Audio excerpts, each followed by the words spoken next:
So what I'm going to talk about is the Health Association of African Canadians. So the Health Association of African Canadians, we are a group of community volunteers, and most of us are of African Canadian descent. We have been around since 2000, and actually we came about as a result of the Black Women's Health Network. And when these women got together and had lunch and learns talking about health in our Black community, because I think it goes without saying that a lot of us are not, especially in our Black community, are not aware of our health issues. And one of the things they realized is that you can't just talk about women's health. You need to talk about women, men, children, and everyone. And so as a result of that, in 2002, we became the Health Association of African Canadians, and I am the co-chair, and the other co-chair is Dr. David Hawes. So our vision is anything that has to do with health involving African Canadians. And our mission is to bring attention to the health of African Canadians by both through the community people, to government, and hopefully we can influence government policy. And our achievements I'll talk about a little later. So we have to talk, when we talk about our health, we have to talk about the impact of the social determinants of health on our community. So historically, African Canadians have been subjected to systemic racism. That goes without saying. It's long-standing. And the inexperience of that has on us. And I guess I think about some stories that I've heard where people have gone to hospital and have been ill. And in this one particular case, this was a person who was in diabetic coma. And the nurse was heard to say, well, has he or she been drinking? And right away, I mean, why would you do that? If a person has signs and symptoms of coma, why do you have to assume that they're drinking? If they were white, would you do that? I doubt it.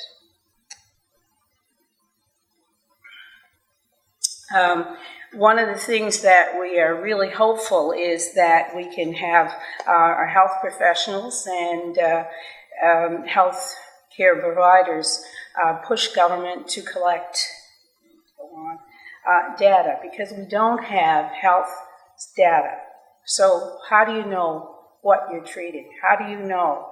We only know from stories that, you know, Aunt Sadie and her family had diabetes, Uncle Frank and his family had heart disease, and somebody else had eye problems, but we don't have that data. We don't collect that data. So we really don't know what we're treating, and needs to be recognized and collected in an organized fashion. In the U.S., they do collect data.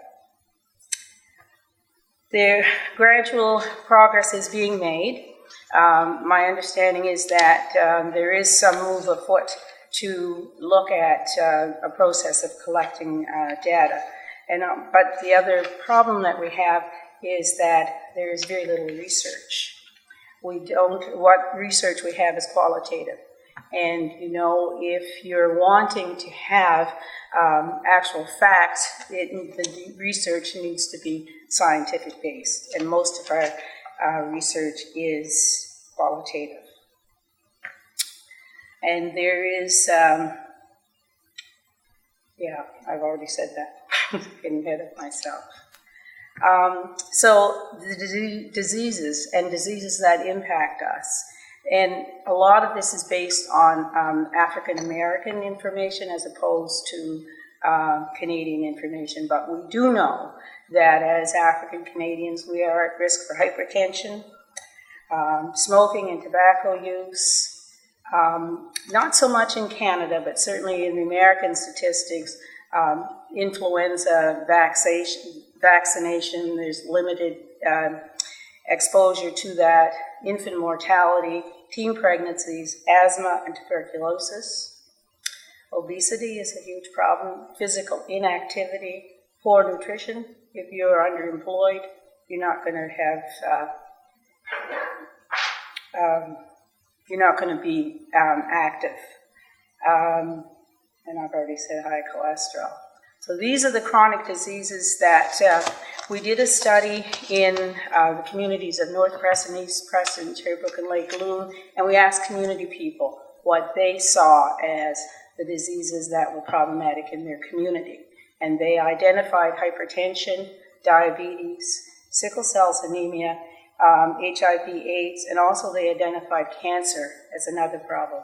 And the other problem, which is a hidden one, which people do not like to talk about, is mental health and mental illness, in particular depression.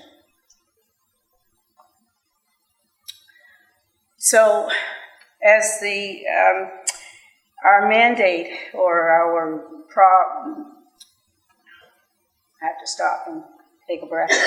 Our focus as Health Associates of African Canadians, what we want to do is we want to look at how people are living and what government places people can access. So we are, through Your Way to Wellness is another way that we're encouraging community people to live healthier. Also, the Health Association, we have been involved in a number of diabetes projects.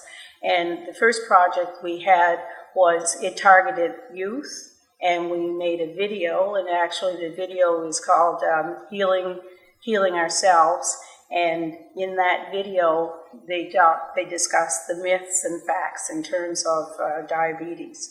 And then as a result of that video, we got another grant, and this time we looked at youth, seniors, and we went to the communities and focused on diabetes within the seniors in our community. And also we've been involved with HIV/AIDS. We've had a number of workshops and are involved in a number of the committees. Mental health is going to be another focus where actually our dear friend Robert is going to be working with us looking at developing hopefully something in terms of mental health. And what we hope for is we hope that in developing these programs, we also want to be working with health professionals to make health professionals more culturally aware that when you see somebody who is of African Canadian descent, that you need to be thinking about how you're treating that person and remembering where they've come from and the things that have impacted them in their lives. Another project that will be coming at some point later is a Project Brotherhood, which is a project out of the United States, but we're hoping to adapt that to here in Canada, and basically that focus will be focusing on men's health, because I think we're all aware that men, they tend to avoid going to doctors, and so this is a way of targeting men's health, and basically hopefully it'll be run by men. And the other aside I should mention is also that recently a group of black men have formed a Black Men Prostate group in Nova Scotia, and it's the first in Canada, so we have to clap our hands for that. And so it's very courageous of them to do that. I think I'm to the end.